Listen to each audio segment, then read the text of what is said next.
आपल्यासमोर एक माझ्या संस्थेला प्रेझेंट करू इच्छिते, जे एक ट्रू मॉडेल आहे of rural educational and social transformation. आणि या संस्थेचं नाव आहे Antyodaya mission Devgram. Next slide please. ही जी संस्था आहे ती यासाठी निर्माण करण्यात आली होती कारण ज्या ठिकाणी यांचे युनिट्स काम करतात, जसं की देवग्राम तालुका नरखेडमध्ये येतं आणि एक दुसरं जे यांचे युनिट्स आहेत ते आहेत धारणी तालुक्यामध्ये दहेंडाला, जो एक ट्रायबल एरिया जिथे आपण म्हणतो, इथे आमच्या संस्थेचे युनिट्स कार्यरत आहेत. आणि तिथे हायर एज्युकेशनची सुविधा पहिले उपलब्ध नव्हती, त्यामुळे तिथे जे गरीब लोक होते त्यांना जर शिक्षण घ्यायचं असेल तर त्या शिक्षणासाठी त्यांना कुठेतरी सिटीजमध्ये जावं लागत होतं. तर त्या सिच्युएशनला कन्सिडर करून या संस्थेची निर्मिती म्हणजे संस्थेची स्थापना करण्यात आली 24 मार्च 1972. आता त्याला 54 वर्ष पूर्ण होतात आहेत. आणि ही जी संस्था आहे ती स्पेशली पुअर नीडी आणि डाऊन लोकांसाठी काम करते. आणि त्याचा प्रिन्सिपल आहे अंत्योदय, म्हणजे जिसके नहीं है कोई जिसके हम है बाकी, असं अंत्योदय व्यक्तीपर्यंत आपल्याला पोहोचवणं आणि त्यांना त्या शिक्षणाच्या सुविधा पूर्ण करून देणं हेच या संस्थेचं उद्दिष्ट आहे. आता तुमच्या मनात उत्सुकता असेल की ही संस्था कोणी स्थापन केली, तर याचे संस्थापक आहेत विजनरी एज्युकेशनिस्ट अँड फिलॉन्थ्रॉपिस्ट आणि मी एक सोशल वर्कर, खूप मोठे सोशल वर्कर डॉक्टर भाऊसाहेब कोके.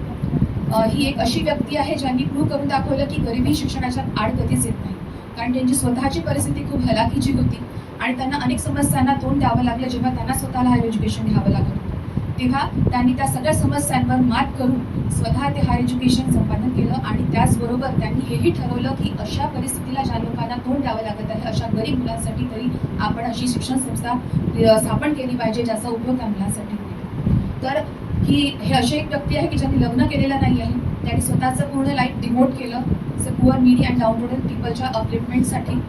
आणि खरंच आपण जर देव बघितला नसेल तर ही व्यक्ती माझ्यासाठी देव आहे, कारण ज्यांनी स्वतःचं संपत्ती ठेवली नाही, स्वतःचं उत्पन्न जेही होतं ते लोकांसाठी खर्ची केलं आणि ज्यांनी स्वतःचा देह ठेवला नाही, असं देहदान करणारे म्हणजे आमचे आदरणीय डॉक्टर भाऊसाहेब. तर अशी ही संस्था सुरुवातीला हिचं नाव ग्राम सुधार योजना होतं, आता तिचा प्रवास जो आहे तो आता अंत्योदय मिशन देवग्राम या नावावर आहे. आणि या संस्थेअंतर्गत आपण KG to PG अशा अकॅडमिक, टेक्निकल आणि व्होकेशनल प्रोफेशनल फील्डमध्ये आपण बरेचसे कोर्सेस सुरू केलेले आहेत. आणि वन विलेज वन फॅमिली म्हणजेच एक गाव एक परिवार या कल्चरला डेव्हलप करण्यासाठी या संस्थेने अविरत असे सोशल प्रोग्रामसुद्धा घेतलेले आहेत. सुरुवातीला या देवग्रामचं नाव थुगावदेव होतं, जे गावकऱ्यांना आवडायचं नाही, त्यामुळे संस्थेनेच इनिशिएटिव्ह घेऊन या थुगावदेव या नावाचं देवग्राममध्ये नामकरण केलं. संस्थेचं विजन आहे to create an ideal society for nation building through service, म्हणजे सेवेच्या माध्यमातून राष्ट्र उभारणीसाठी एक आदर्श समाज घडवणे हेच या संस्थेचं विजन आहे. आणि हे त्यानुसार आमचं एक मिशन आहे. Next slide please. तर या संस्थेअंतर्गत कुठले प्रोग्राम्स घेतले जातात, तर हे सोशल प्रोग्राम्सची इथे तुम्हाला लिस्ट दिसते. याच्यामध्ये आम्ही काही कम्युनिटी एंगेजमेंट प्रोग्राम्स घेतो, ज्यामध्ये त्या गावात जिथे आपली संस्था आहे त्या गावकऱ्यांसोबत आम्ही काही सेलिब्रेशन्स करतो, फेस्टिवल्स, जसं की होळी आहे, संक्रांत आहे महिलांसाठी, आणि तसेच कोजागिरी पौर्णिमा असते, त्या प्रोग्रामसुद्धा आम्ही त्यांच्यासोबत घेतो. जसं की मी म्हटलं की वन विलेज वन फॅमिली, त्या कॉन्सेप्टवर आमचा भर असतो. तसेच आपण या गावामध्ये आणि आसपासच्या गावामध्ये सुद्धा प्लांटेशन ड्राईव्ह घेत असतो प्रत्येक वर्षी. यावर्षी सुद्धा आपण 500 झाडं तिथे लावलेली आहेत.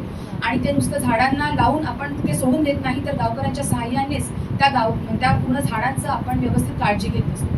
तसेच क्लीनलीनेस ड्राईव्ह सुद्धा या गावामध्ये किंवा आसपासच्या गावामध्ये घेतले जातात आणि ते रेग्युलरली मला वाटतं 3 ते 4 महिन्यांतर आम्ही घेत असतो. तसेच awareness programmes for the upliftment of the poor families is also taken under this society. आणि हे आमचे काही स्पेशल टास्क जे आम्ही इथे निवडले आहेत ते म्हणजे youth empowerment, village building, women empowerment आणि ॲडिशन फ्री जो हे म्हणतो आपण. तर यामध्ये यूथ एम्पॉवरमेंट हे असं आहे आमचं टास्क की ज्याच्यामध्ये आम्ही आता आपला भारत देश हा सगळ्यात जास्त युवकांनी ठरलेला आहे.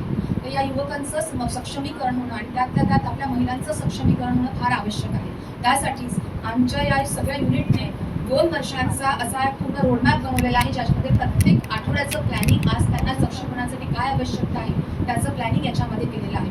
यामध्ये फक्त महाविद्यालयामध्ये असलेल्या मुलीच नव्हे, तर गावात असणाऱ्या ज्या बचत गटाच्या बाया आहेत त्यांना कसे ते रोजगार किंवा स्वयंउद्योग ते सुरू करू शकते, यासाठी त्यांना प्रॉपर ट्रेनिंग आणि अवेअरनेस प्रोग्राम त्यांच्यासाठी घेतले जातात. इव्हन त्यांना गव्हर्नमेंटच्या काय स्कीम्स आहेत त्याची माहिती सुद्धा देण्यात येते आणि त्याच्यासाठी जी हेल्प लागते ती त्या अभियानाअंतर्गत आम्ही त्यांना देत असतो.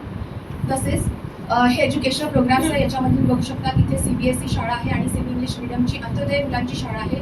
जे मुलं गरीब आहेत त्यांना तिथे शाळेमध्ये ॲडमिशन दिल्या जाते, त्यांच्याकडनं कुठल्याही प्रकारची फी घेतल्या जात नाही. आणि तसेच इथे BMS कॉलेज पण आम्ही लास्ट इयरला ओपन केलेलं होतं, ITI ओपन झालेलं आहे, BEd ओपन झालेलं आहे.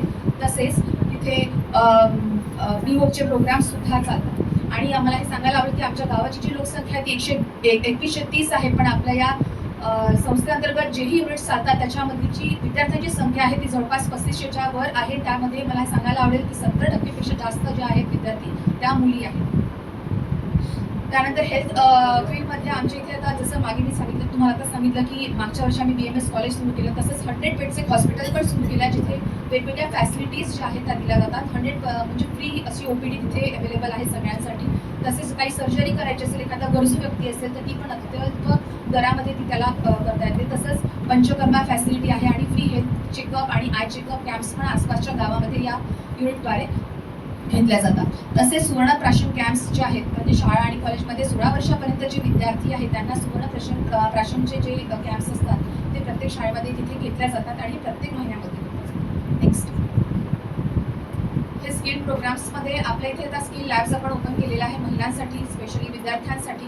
त्यामध्ये ज्या महिला आहेत त्याच्यामध्ये फॅशन डिझायनिंग म्हणा किंवा ड्रेस डिझायनिंग याचं प्रशिक्षण तिथे दिलं जातं. तिथे वुमन स्टडी सेंटर आहे, त्या वुमन स्टडी सेंटरमध्ये फॅशन डिझायनिंग असेल किंवा आपल्याला ज्वेलरी डिझाईन मेकिंग आहे, राखी मेकिंग आहे, असे त्यांना ट्रेनिंग दिल्या जातात. त्यामध्ये गावातल्या महिलांना कुठल्याही प्रकारचा आपण चार्ज करत त्यांना फ्री प्रशिक्षण दिलं जातं. तसेच